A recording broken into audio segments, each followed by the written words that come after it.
राम राम शेतकरी बंधूंनो, मी कराळे DRO हे आपलं कराळे 999 चॅनल मध्ये आपणा सर्वांचं स्वागत आहे। शेतकरी बंधूंनो, आपल्याकडे या सप्टेंबर महिन्यामध्ये फार जोरदार आणि काही ठिकाणी अतिवृष्टी झाली, त्यामुळे पावसाने बरंचसं शेतीचं नुकसान झालेलं आहे। परंतु हा पाऊस किती दिवस राहणार आहे आणि कुठपर्यंत राहणार आहे, त्यामुळे आताही शेतकऱ्यांना याची काळजी लागलेली। तेव्हा शेतकरी बंधूंनो, हा पाऊस आता आज 5 सप्टेंबर आजपासून मात्र काही ठिकाणी सूर्यदर्शन हे आपल्याला पाहावयास मिळणार आहे। परंतु हे सूर्यदर्शन दिवसा एक 4-5 वाजेपर्यंत राहील व त्यानंतर संध्याकाळी मात्र भाग बदलत काही ठिकाणी परत पाऊस पडणार आहे। परंतु हा पाऊस सप्टेंबरच्या 15 तारखेपर्यंत भाग बदलत आपल्या राज्यामध्ये वेगवेगळ्या ठिकाणी पडणार आहे। त्या अनुषंगाने आता काय जे आहे ते झालेलं आहे, निसर्ग आहे। पावसाची तर कोणाला आवश्यकता नाही, फक्त उघडणार केव्हा याबद्दलच आपली सगळ्यांची एक आतुरता आहे। परंतु शेतकरी बंधूंनो, पडणारा पाऊस सुद्धा कुठं पडणार आहे हे बी तेवढंच महत्त्वाचं असतं। त्या अनुषंगाने आज 5 सप्टेंबर आज संध्याकाळी 4 वाजेच्या नंतर छत्रपती संभाजीनगर या जिल्ह्यामध्ये पाऊस पडणार आहे, तो देखील जोरदार होईल।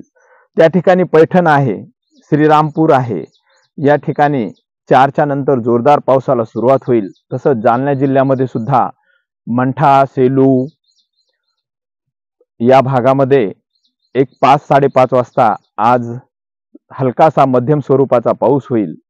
परंतु या सर्व पावसामध्ये आपल्याकडे जे राहुरी कृषी विद्यापीठ आहे आणि राहुरी या ठिकाणी पाऊस कमी होता, त्या ठिकाणी मात्र आज सायंकाळी 6च्या नंतर राहुरी आहे, पाथर्डी आहे या भागामध्ये पावसाला जोरदार सुरुवात होणार आहे। तसंच सायंकाळी म्हणजे रात्रीच्या टायमाला 6-7च्या दरम्यान बीड जिल्ह्यामध्ये सुद्धा या पावसाला सुरुवात होईल। जामखेड आहे, अहिल्यानगर आहे, परळी आहे, बार्शी आहे, या ठिकाणी केज, धाराशिव या ठिकाणी पावसाला एक साधारण सुरुवात संध्याकाळी 7च्या नंतर होणार आहे। आज हा पाऊस संध्याकाळी परभणी जिल्हा, हिंगोली असेल, लातूर असेल, नांदेड जिल्हा असेल, जालना आहे या भागामध्ये पडणार आहे। तसंच या पावसाची थोडीशी जोरदार वाऱ्यासह सुरुवात सोलापूर, पंढरपूर, तुळजापूर, इंदापूर, बार्शी या भागामध्ये राहील। तसंच थोडासा मध्यम स्वरूपाचा नाशिक या भागामध्ये, नाशिक, जुन्नर वगैरे जो काही भाग आहे त्या भागामध्ये पाऊस आज संध्याकाळी पडणार आहे।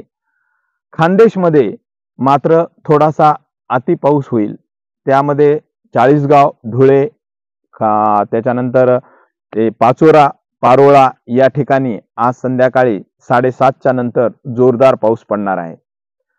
उद्या 6 सप्टेंबरला मात्र आपल्याकडे निरभ्र आकाश आणि सूर्यदर्शन चांगल्या प्रकारचं राहील।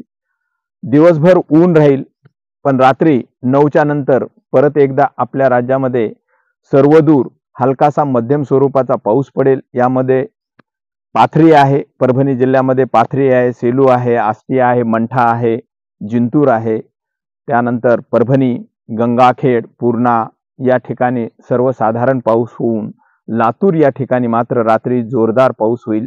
शिरूर, अनंतपाळ या ठिकाणी पावसाला चांगली जोर धरणार आहे। 7 तारखेला तसंच निरभ्र आकाश राहणार आहे, दिवसभर आपल्याला सूर्यदर्शन मिळेल, परंतु सायंकाळच्या टायमाला या पावसाला सुरुवात होईल आणि 7 तारखेला मात्र आपल्याकडे साधारण पाऊस राहील। परंतु विदर्भामध्ये मात्र 7 तारखेला सर्वात जास्त पावसाची नोंद होईल, ती म्हणजे बुलढाणा, मेहकर, चिखली, वाशिम, लोणार सरोवर असेल, त्याच्यानंतर आपलं कारंजा, यवतमाळ, अमरावती, अकोला या भागामध्ये 7 तारखेला या पावसाला चांगला जोर राहील। तेव्हा शेतकरी बंधूंनो, 8-9 तारखेला सुद्धा एक हलका मध्यम स्वरूपाचा आपल्याकडे भाग बदलत काही टप्प्यामध्ये हा पाऊस पडणार आहे। परंतु हा पाऊस उद्याच्या 15 तारखेपर्यंत असाच हलका मध्यम स्वरूपाचा राहील। आता जोरदार पाऊस कुठेही पडणार नाही। त्यामुळे शेतकरी बंधूंनो, आताचा हा संदेश तुमच्यापर्यंत मी पोहोचवलेला आहे। तसंच गुरुवार आणि रविवार हा संदेश रेग्युलर येत राहतो। आपण माझं चॅनल अजून सबस्क्राईब केलं नसेल तर सबस्क्राईब करा व डिस्क्रिप्शनमध्ये व्हॉट्सअप ग्रुपचा नंबर लिंक आहे, त्या लिंकद्वारे तुम्ही व्हॉट्सअपला सुद्धा जॉईन होऊ शकता, ज्याने की तुम्हाला रोज अपडेट मिळत राहील. तेव्हा शेतकरी बंधूंनो, कराळे 999 आपल्याला वेळोवेळी आत्तापर्यंत पावसाचे अचूक अंदाजे देण्यामध्ये आपल्या सहकार्याने हे यश प्राप्त होत आहे. त्यामुळे आपल्या सर्वांचा मी आभारी आहे. व शेतकरी बंधूंनो, हा संदेश इतर शेतकऱ्यांना मात्र आवर्जून शेअर करा.